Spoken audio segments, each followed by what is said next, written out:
welcome back to Geeky Ent. Now in this episode we're going to be talking about the retro Playmates Teenage Mutant Ninja Turtles figure line. Now it's not quite the retro figure from the 1989-1990 years.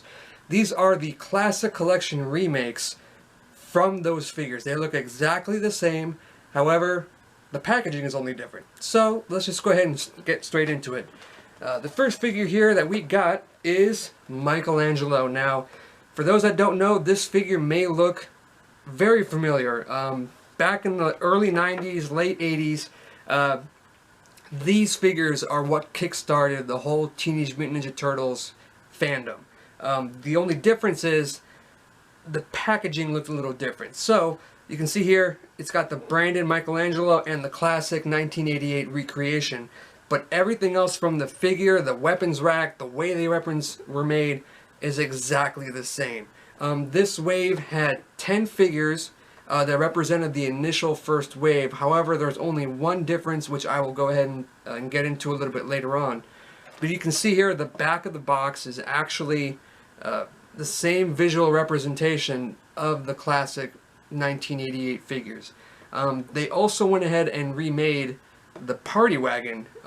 That one is exactly the same. However, I don't collect the vehicles. I only look into the actual main figures of the basic four turtles and maybe some of the villains, because a good villain makes a good hero and vice versa. So you can see here, this is Michelangelo, and that is one of the coolest things that brought back so many memories on that. Next up, let's go ahead and talk about his brother Raphael. So you can see here, it's got the actual same depiction from the classic 1988 series, the weapons rack, the same pose when you bought him off the store shelves. Raphael had his arms up, and he's got his weapon side holsters on the front, versus now traditionally he's on the back. But you can see here, it's the same exact way that was represented back years ago. Same back with a little bit of a backstory of the turtles, you know, Hamato Yoshi and Orokusaki and all that stuff. Doesn't really get into that stuff. For those that don't know, Orokusaki is Shredder and Hamato Yoshi is Splinter. However, each story of the turtles has a different representation. So for me personally, I go off the story from the original Mirage comics. And if you're not a Ninja Turtle fan, but if you're a dark and gritty comic reader, I highly recommend looking into the Eastman and Laird Ninja Turtle Mirage comic line.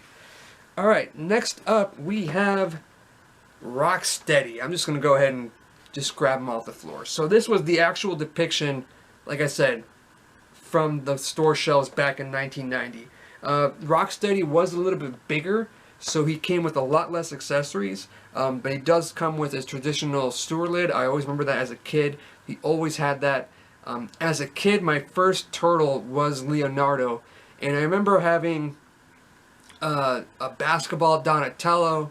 I remember having a Bebop, but then his arm broke off, and then my dad tried to glue it back, but I was upset because it didn't turn anymore. So, you know, I was like a little, you know, 2-3-year-old kid back then, so I didn't know any better. But seeing these things bring back so many memories, and that's why I went ahead and collected the whole set, because it just brought back a lot of nostalgia.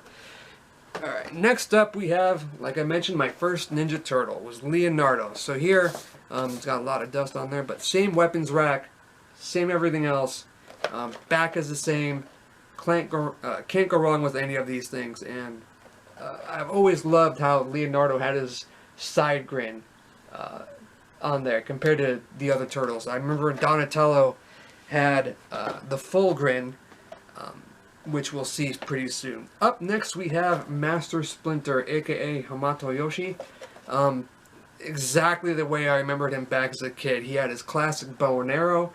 One thing too that's pretty cool is that these figures were so beloved. A toy company called Super 7 is recreating these figures in an ultimate version.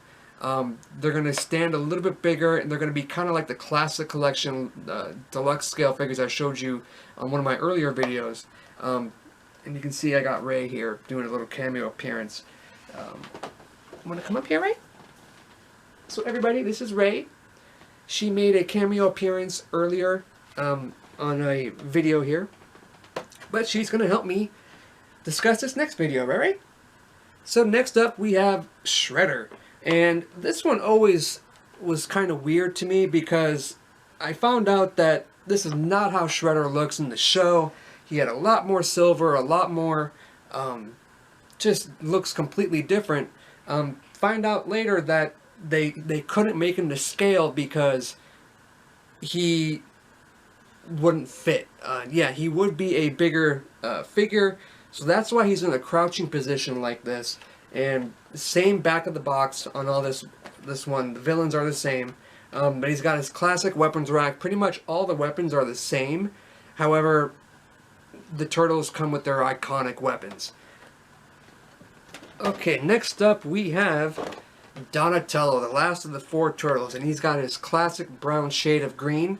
Like I said, he's got 2 bow staffs, and I always remembered as a kid that these broke off pretty easily, so seeing these again, you know, if I was... First of all, I'm not going to be opening these ones because it has a lot of nostalgia to me, but I remember these always got lost because there were smaller versions of plastic. But I just love that they actually had the different variety. This is how things were made back in the late 80s, early 90s. So it was pretty cool to see that they kept the same versions of those. Alright. Next up we got Bebop. And like I said in my earlier video of the classic deluxe version, camera shake from Ray, my apologies. Bebop has that lighter shade pinkish head. And this is how I remember Bebop.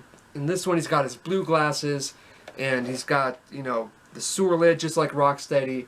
And this is how I remember the Bebop. And I remember his arm got broken off, and I was so upset as a kid. But seeing this now actually makes my inner child pretty happy.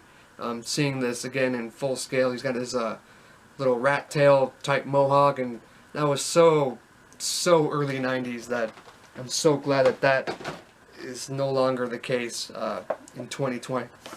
Excuse me, in 2020.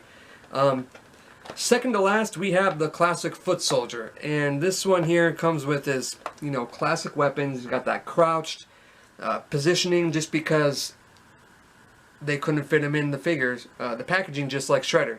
So they crouched him down a bit and made him look a little bit more zombie-like.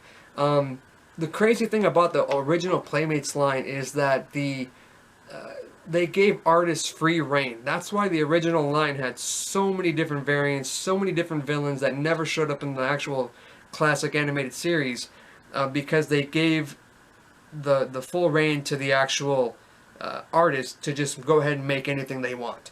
So that's why you see characters like Raphael actually did show up in a couple episodes, but there was I can't even remember half of them. I'll have to get back to it. But that's why, if you go ahead and just Google it, you'll see that there was a ton of the actual classic 1988 figures. So this is the 10th and final figure from the Classic Collection remake. However, this, in the original line, this was not in the first wave. The first wave had April O'Neil, and I'm not too sure why Playmates decided to go ahead and release Krang instead of April O'Neil. I do have my guesses. April O'Neil did have a couple variants that they had a all yellow jumpsuit. They had a yellow jumpsuit with white, with orange trim with the word press.